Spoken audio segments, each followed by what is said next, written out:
ان کو نہ روکنا، ضراراً تکلیف دینے کے لیے، نقصان پہنچانے کے ارادے سے، لتعتدوا کہ تم اپنی حدود سے تجاوز کرو گے۔ ومن يفعل ذلك فقد ظلم نفسه، اور جس نے ایسا کیا تحقیق کہ اس نے اپنی جان پر ظلم کیا۔ ولا تتخذوا آیات اللہ ہزوا، اللہ تعالیٰ کی نشانیوں کو، اللہ تعالیٰ کی آیات کو ہنسی کھیل نہ بناؤ۔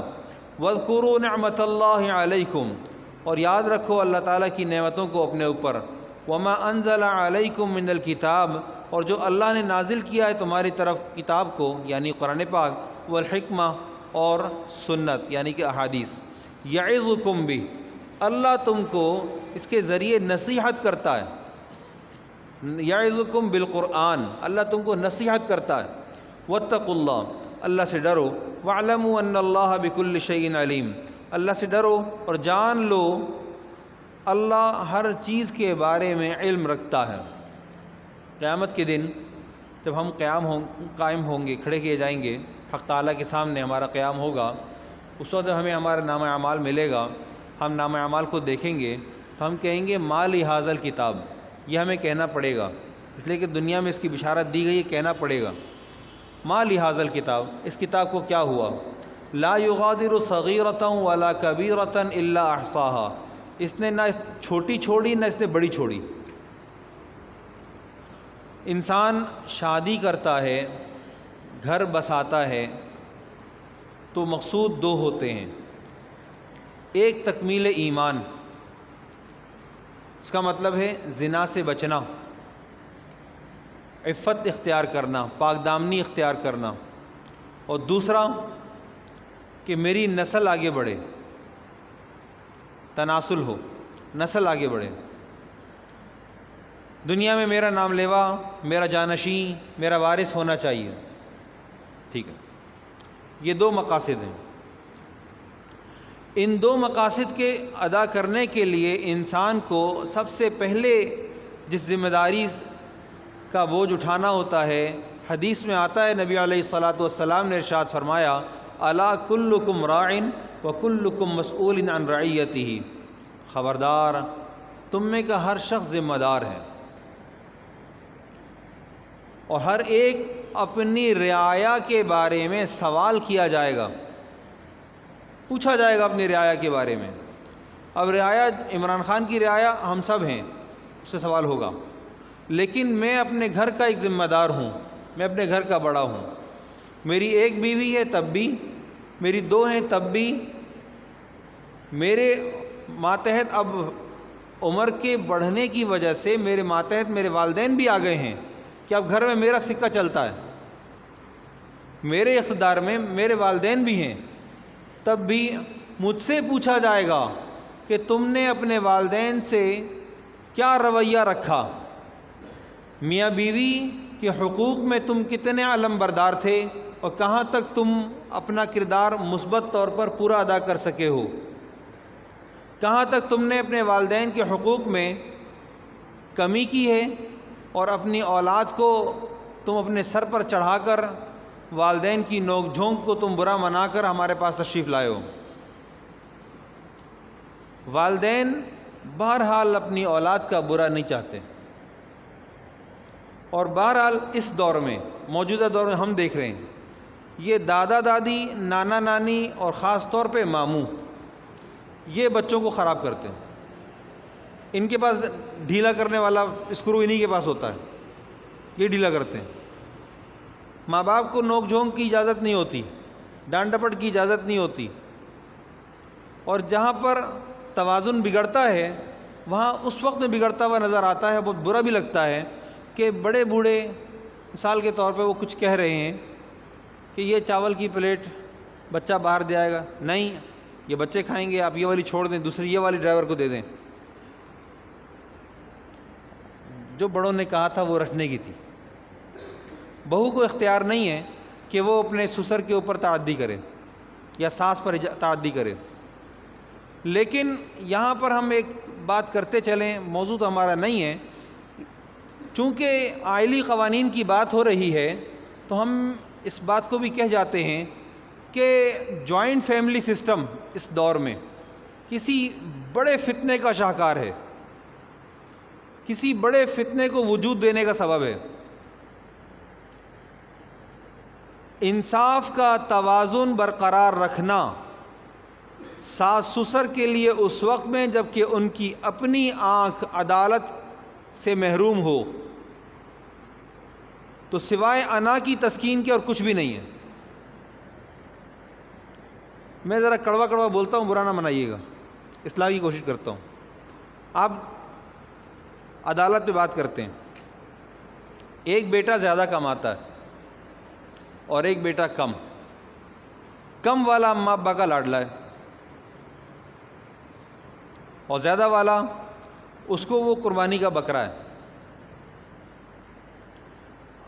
بعض اوقات دیکھنے میں کئی مرتبہ ملا کہ جب والدین مرحوم ہو گئے اور بچوں کی باری آئی تو نیچے بچوں میں حسد، جلن، کینہ، بغض، عداوت بہت شدت سے پایا گیا، اور اس حد تک دیکھنے کو ملا کہ بعض گھروں میں بچے الگ ہونے کو ترجیح دیتے ہیں، اور جب الگ ہو جاتے ہیں تو دوبارہ چچا چچی کو منہ بھی نہیں لگاتے۔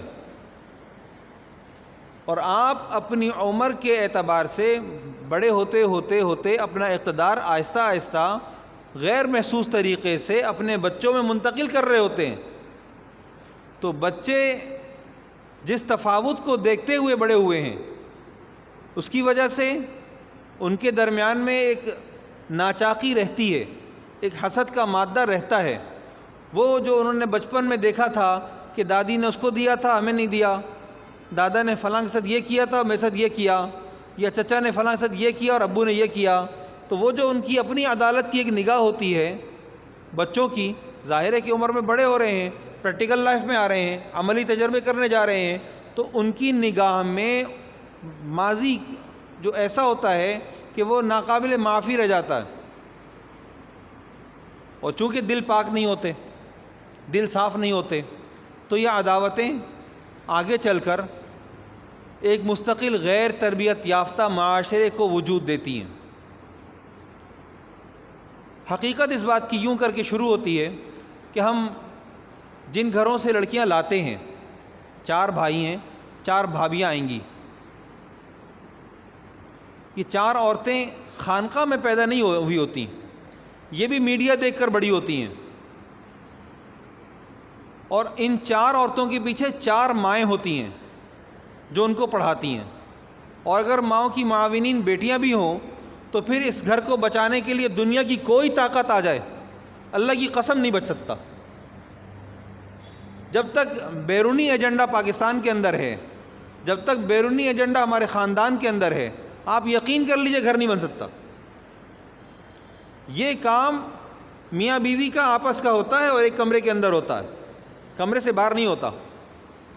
اور طلاق کی وجوہات میں آپ بغور جائزہ لیں، موجودہ معاشرے میں تقریباً ماہانہ 2000 سے زائد طلاقیں یا خلا ہو رہی ہیں، 2000 سے زائد۔ سٹی کورٹ چلے جائیں، جا کے وہاں فگر چیک کر لیں، ملے گا۔ میں گیا ہوں، مجھے پتہ ہے، ایک مقدمہ 2 سال سے پینڈنگ پڑا ہوا ہے، ابھی تک پڑا ہوا ہے، اس میں گواہ میں ہوں، مجھے جانا پڑتا ہے۔ 2 سال ہو گئے، اپریل 2019 میں واقعہ ہوا تھا طلاق کا، اور اب ستمبر ختم ہو گیا، ابھی تک پیشیوں پیشیاں ہیں۔ ہمارا نظام عدل اگر ٹوٹا ہوا ہے تو کورٹ سے کیا شکایت کروں؟ میرے گھر میں آگ لگی ہوئی ہے۔ عدالت سے کیا شکایت کروں؟ قاضی کو خود اپنی عدالت کا نہیں پتہ، اس کے اپنے گھر میں آگ لگی ہوئی ہے۔ ہم جس جگہ پہ کھڑے ہوئے ہیں، اس جگہ پر سب سے پہلے میاں بیوی کی تربیت کی ضرورت ہے، ان 2 کو ٹھیک ہونا چاہیے۔ قرآن پاک نے اس چیز کو، اس عنصر کو، ضد کے عنصر کو سامنے رکھ کر یہ بات کہہ دی ہے جو اہم موضوع ہے آج کا۔ قرآن پاک کہتا ہے وَلَا تُمْسِكُوهُنَّ ضِرَارًا لِتَعْتَدُوا، ان کو تکلیف دینے، تجاوز کرنے کے ارادے سے نہ روکنا، اور جس نے یہ حرکت کی ہے فقط ظلم نفسہ، اس نے اپنی ذات پر ظلم کیا۔ قرآن پاک کہتا ہے عورت کی عدت میں بالکل پچھلی 2 آیتوں کی بھی ہسٹری لے کر آ جاتا ہوں، تھوڑا سا خلاصہ کر دیتا ہوں تاکہ بات سمجھ میں آ جائے، نئے چہرے نظر آ رہے ہیں۔ طلاق 2 مرتبہ ہے، یہ 2 رجعی والی ہیں، تیسری فائنل ہے۔ قرآن پاک نے کہا الطلاق مرتان، طلاق 2 مرتبہ ہے۔ تیسری والی اس کے وقوع سے پہلے پہلے رجوع کا حق ہے۔ سمجھیں کہ ایک آدمی کے پاس 3 مہینے ہیں، پہلے 2 مہینوں میں اس کو رجوع کا اختیار تھا، تیسرا مہینہ گزر گیا تو رجوع کا اختیار ختم ہو گیا، اب ہوگا تو نکاح ثانی ہوگا۔ اور اگر ایک ہی مجلس میں طلاق دی تھی اور اس طور پر اس شدت کے ساتھ دی تھی جس کو ہم نے کنسیڈر کیا کہ طلاق مغلظہ ہے، تو بغیر حلالہ کے بھی رشتہ دوبارہ نہیں ہو سکتا، احساس بعض اوقات بعد میں ہوتا ہے۔ طلاق پاکی میں دی جائے گی، ناپاکی میں طلاق کا اطلاق ہوتا ہے لیکن دینا نامناسب ہے، مکروہ عمل ہے، ایک بات۔ دوسری بات، طلاق یکبارگی میں دینا، ایک ساتھ 3، غلط ہے۔ دی جائیں گی قسطوں میں، ایک پھر خود بخود دوسری واقع ہو جائے گی، پھر خود بخود تیسری واقع ہو جائے گی۔ یہ مرور زمانہ، اس کا تعلق عورت کی ماہواری سے ہے، مرور زمانہ خود ہی اس کے اوپر اطلاق کرتا جائے گا۔ مرد کو پہلے 2 مہینوں میں کہ 2 ماہواریاں گزر گئیں، تیسری کے وقوع سے پہلے پہلے اس کو چاہیے کہ رجوع کر لے۔ اگر کہ یہاں یہ رجوع اس نیت سے کر رہا ہے کہ مجھے اس کے فلاں فلاں جرائم معلوم ہو گئے ہیں، میں اس کو سزاً واپس لیتا ہوں اور اس کو دماغ صحیح کر دوں گا، جب چھوڑنے کا ارادہ کر لیا تھا تو لوٹانا نہیں چاہیے تھا۔ اور اگر ضد، عناد، سرکشی کرنے کے لیے لوٹا رہا ہے تو یہ اللہ کے حکم کو توڑ رہا ہے، اللہ تعالیٰ کے حکم کے خلاف جا رہا ہے، اس کو نہیں جانے کی اجازت۔ پھر اللہ سبحانہ تعالیٰ نے کہا ہے کہ تم نے اگر چھوڑنا ہے تو فَأَمْسِكُوهُنَّ بِمَعْرُوف، بھلائی کے ساتھ چھوڑو۔ بھلائی کے ساتھ چھوڑنے کا ایک معنی تو یہ ہے کہ جی جو تم سے سامان تم جہیز میں لے کر آئی تھی یہ سارا کا سارا لے جاؤ، الٹا تم کو میں سامان بھجوا دیتا ہوں اور کرایہ بھی میں دے دوں گا کہ میرا گھر بھی خالی ہو، میرا تم سے واسطہ ختم ہو گیا۔ ایک تو راستہ یہ ہے۔ دوسری اہم بات، ہمارے جیسے بہت سارے لوگ، ہمارے معاشرے کے لوگ آئیں گے، پوچھیں گے کیا ہوا تھا، کیوں دے دی، اتنی اچھی لڑکی تھی۔ اب کیا ہوگا کہ غیبت کا پنڈورا باکس کھلے گا۔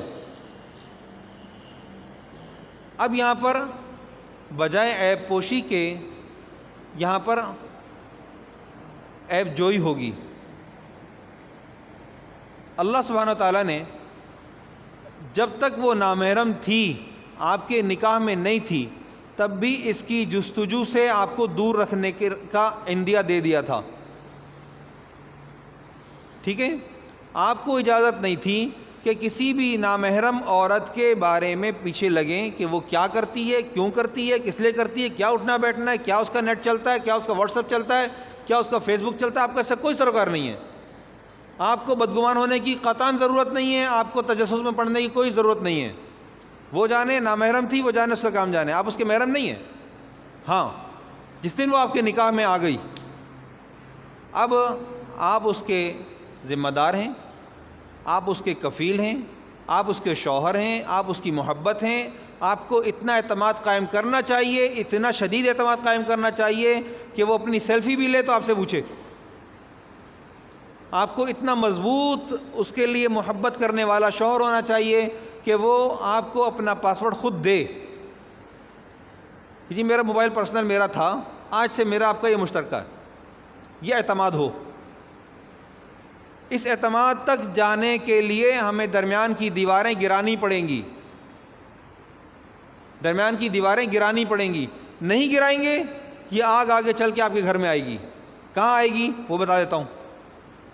بیوی کے موبائل میں پاسورڈ لگا ہوا، بچے سامنے دیکھ رہے ہیں۔ باپ کے موبائل میں پاسورڈ لگا ہوا، بچے بھی دیکھ رہے ہیں۔ جب بچے اپنے پہ آئیں گے نا تو وہ آپ کو اپنا نہیں دکھائیں گے۔ آپ کا والا اگر سیف ہے تو میرا بھی سیف ہے نا، میری بھی کوئی ذاتیات ہیں۔ اور اس زمانے میں آپ اچھی طرح سمجھتے ہیں کہ بچوں کے ہاتھ میں موبائل دینا، چھری دینا، بندوق دینا ایک جیسا ہے، بالکل ایک جیسا. میں ذاتی حیثیت میں اس قدر مخالف ہوں کہ میرا بیٹا ماشاءاللہ میٹرک میں آ گیا لیکن میں نے اس کو ٹچ فون نہیں دیا، اور کمپیوٹر پہ پاسورڈ کی اجازت نہیں ہے. میں جب چاہوں گا چیک کروں گا. ایسا نہیں ہے کہ میں شک کرتا ہوں، ایسا نہیں ہے. میں کیا چاہتا ہوں کہ جو میرے زیر سرپرستی پل رہا ہے اس کی اخلاقی تربیت بھی میری ذمہ داری ہے. میں اس کو کسی بھی طرح کے گناہ سے دور رکھنا چاہتا ہوں، اور یہ ہر باپ کی ذمہ داری ہے. دیکھیے، آپ نے جب اس کو گناہ سے دور رہنے کے لیے پابند کر دیا اور اس کی عادت کو پختہ کر دیا، اور یہ لگ بھگ کوئی 20 سال کا عرصہ ہے، خاص طور پہ یہ ٹین ایجز 13 سے 20 تک آپ نے یہ والا پیریڈ بڑا شدت سے گزار لیا. اللہ نے چاہا انشاءاللہ آگے اولاد کی نہیں جاتی. اس وقت سب سے زیادہ والدین کو جو تکلیف کا امر سامنے ہے، جس کا سامنا کرنا پڑتا ہے، وہ اولاد کی نافرمانی ہے. اور یہ اس وجہ سے کہ خود نافرمانی کرتے ہیں، خود اللہ کی نافرمانی کرتے ہیں، خود اپنی کھال کے اندر آ جائیں معاملہ ٹھیک ہو جائے گا. جب خود اللہ سے سرکشی کرتے ہیں تو سزا بھگتنا پڑتا ہے. قرآن پاک کہتا ہے وَلَا تَتَّخِذُوا آیَاتِ اللَّهِ هُزُوًا، اللہ تعالیٰ کی آیات کو ہنسی کھیل نہ بناؤ. آپ نصیحت کرنا شروع کریں، سامنے سے کہہ دیا جائے گا بس لیکچر شروع ہو گیا. یہ کیا ہے؟ یہ زمین میں جذب کرنے کی صلاحیت معدوم ہو گئی ہے. یہ دل پر مہر لگ گئی ہے، یہ دل کالا ہو گیا ہے، اس کی صفائی کی ضرورت. وَاذْكُرُوا نِعْمَةَ اللَّهِ عَلَيْكُمْ، یاد کرو اللہ کی نعمتوں کو اپنے اوپر. نعمتیں کیا ہیں؟ وَمَا أَنزَلَ عَلَيْكُم مِّنَ الْكِتَابِ وَالْحِكْمَةِ يَعِظُكُم بِهِ، تمہاری رشتہ داریاں بھی تمہارے لیے نعمت ہیں. بیوی کا ہونا بھی ایک نعمت ہے، اولاد کا ہونا بھی ایک نعمت ہے، ایمان کی تکمیل بھی ایک نعمت ہے. اور ساتھ میں اللہ تعالیٰ نے تمہارے پاس قرآن اور حدیث تمہارے پاس نازل فرمائی ہے، تمہارے درمیان میں چھوڑی ہے، یہ بھی ایک نعمت ہے. واتقوا اللہ، اللہ سے ڈرو. یہاں پر نعمت کا تذکرہ اسلام کے معنی میں ہے. اسلام کو غور سے دیکھو، اسلام تم سے کیا کہتا ہے، اس کو اپناؤ. دیکھیے، آخری بات کرتا ہوں، بہت ذہن میں کھلبلی ہے. آپ نہیں جائیں گے، کوئی جائے گا. دو میں سے ایک ہوتا ہے، حق ہوگا یا باطل ہوگا، نور ہوگا یا ظلمت ہوگی. دو میں سے ایک ہوتا ہے. آپ یہ نہیں کہہ سکتے کہ میرے ذہن میں کچھ نہیں ہے، آپ یہ نہیں کہہ سکتے کہ میرے دل میں کچھ نہیں ہے، نہیں کہہ سکتے. جو یہ کہتا ہے میرے دل میں کچھ نہیں ہے، جھوٹ بولتا ہے. یا تو یہ کہ وہ دو رائے پہ کھڑا ہے، ایک رائے نہیں ہے، یہ کروں یا نہیں کروں، یا یہ کروں یا یہ کروں، ان دو رائے کے درمیان میں ہے، فیصلہ نہیں کر پا رہا. لیکن یہ نہیں کہہ سکتا کہ خالی ہے، بالکل خالی ہے، ایسا نہیں ہو سکتا. آپ کو ہم نے ایک سوال دیا اور اس سوال کا جواب مانگا، تو اس سوال کا جواب دو میں سے ایک ہے، ہاں یا نہ، ہاں یا نہ.